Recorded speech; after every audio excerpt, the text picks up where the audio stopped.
voulez bien, abordons maintenant le problème de la formation des personnels. Il s'agit d'abord, bien sûr, de la formation initiale et donc de la place du numérique dans les SP. Alors, quel contenu pour les nouveaux enseignants?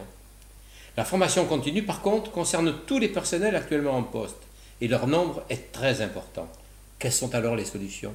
Il y a évidemment l'amplification, l'organisation, la structuration et l'amplification de la formation des enseignants, mais pas seulement des enseignants d'ailleurs, des cadres de l'éducation, comme j'ai dit tout à l'heure, au numérique et par le numérique, parce que souvent c'est en utilisant le numérique qu'on se forme le mieux au numérique, comme pour les élèves, les enseignants, c'est en activité et en situation qu'ils développent des usages du numérique pertinents et efficaces. Alors, comme vous l'avez dit, en formation initiale, puisque nous avons préconisé dans les SP, et pour les maquettes aussi d'enseignement dans les SP, qu'il y ait évidemment une formation au numérique, d'abord transversale et puis plus axée sur l'utilisation dans chaque discipline du numérique. Comment on scénarise son enseignement, comment on structure sa pédagogie avec les nouveaux outils. Formation continue aussi, et là, si le grand plan qui est annoncé se réalise, on va avoir besoin d'une formation beaucoup plus massive des enseignants.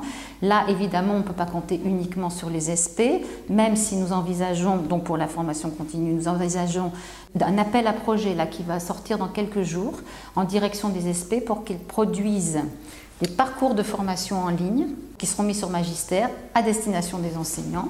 Donc ces parcours de formation pourront servir à la fois aux SP en formation initiale et aux enseignants en formation continue.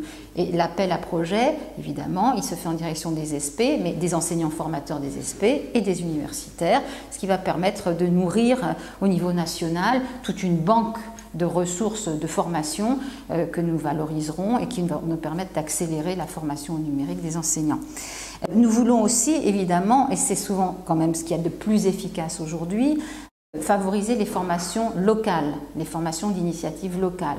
Nous avons vu l'autre jour, lors de la présentation des 34 chantiers par le président de la République de la Nouvelle France industrielle, une équipe pédagogique d'un établissement de Saône-et-Loire qui travaillait avec les tablettes et une entreprise depuis plusieurs années qui expérimentait en collège.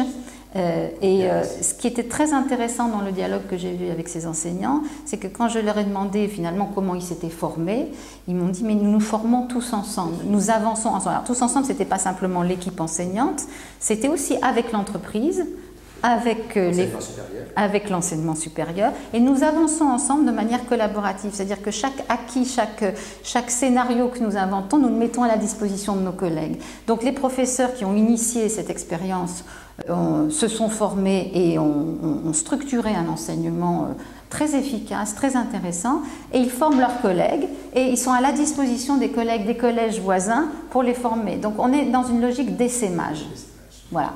Donc cette logique d'essaimage, elle est précieuse. Elle est précieuse, nous voulons l'encourager. Il faut que la formation, dans les plans de formation académique, elle soit privilégiée, c'est-à-dire qu'on les accompagne, qu'on leur donne les moyens de le faire, parce que c'est comme ça qu'on avance. Oui, donc former les enseignants, vous en avez parlé, c'est effectivement une priorité, et les solutions que vous mettez en œuvre, former les personnels d'encadrement. Alors certes, d'ici quelques temps, on recrutera des enseignants pour devenir soit inspecteurs, soit personnel de direction, parmi les enseignants qui auraient été formés au numérique.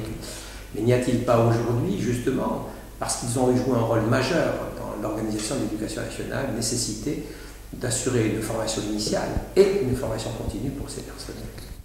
Oui, on ne peut pas imaginer transformer le système éducatif par le numérique si on ne forme pas les cadres.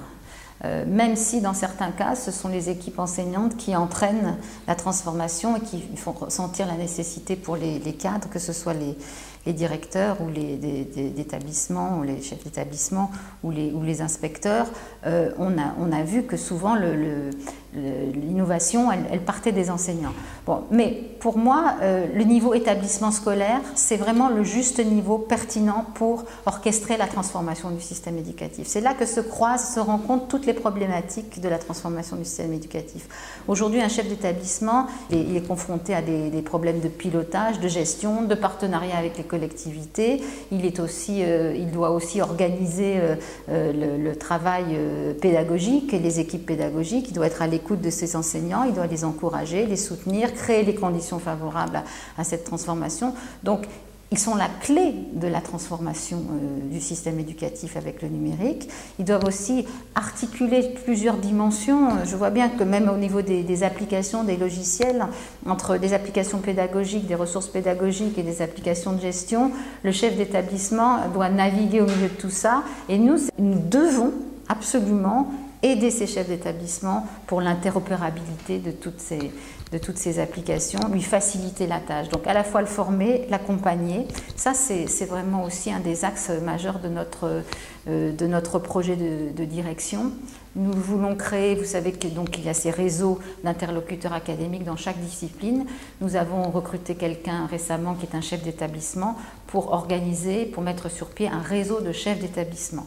Et aussi, évidemment, avec les représentants des chefs d'établissement, les syndicats, nous voulons vraiment travailler main dans la main parce qu'on ne réussira pas la transformation du système si on n'a pas réussi à former, à accompagner dans toutes ces problématiques extrêmement complexes nouvelles pour l'établissement scolaire, les chefs d'établissement. Alors pour les inspecteurs, c'est un peu la même chose.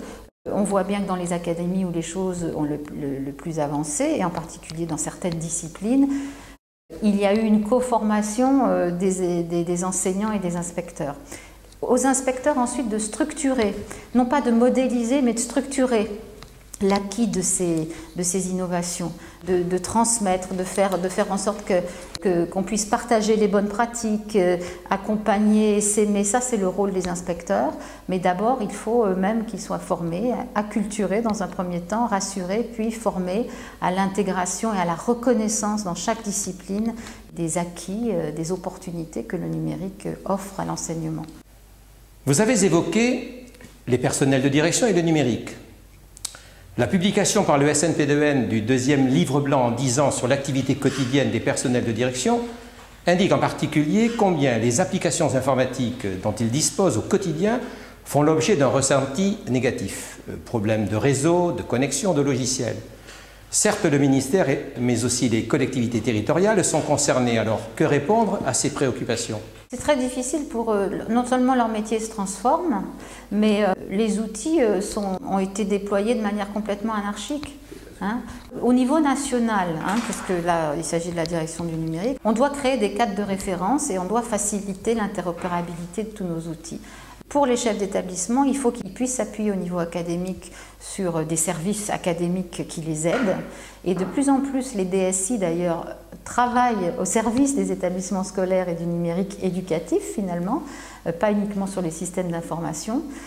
On voit se développer comme ça un esprit de service au service des établissements dans les académies. En tout cas, nous l'incitons, nous voulons faire en sorte qu'ils aient à proximité des interlocuteurs qui puissent les accompagner, résoudre leurs problèmes et qu'ils ne soient pas livrés à eux-mêmes. C'est pour ça aussi qu'on a quand même des référents numériques dans les établissements, parce que le chef d'établissement ne peut pas tout faire.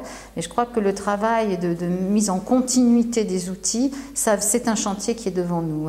Vraiment, bon, avec les ENT, on a cette opportunité d'intégration quand même des différents outils. La problématique même de l'ENT, qui est d'avoir un environnement de travail unifié et facilité, sécurisé certes mais facilité, c'est bien celle-là. C'est la continuité des applications et la facilitation des accès aux outils.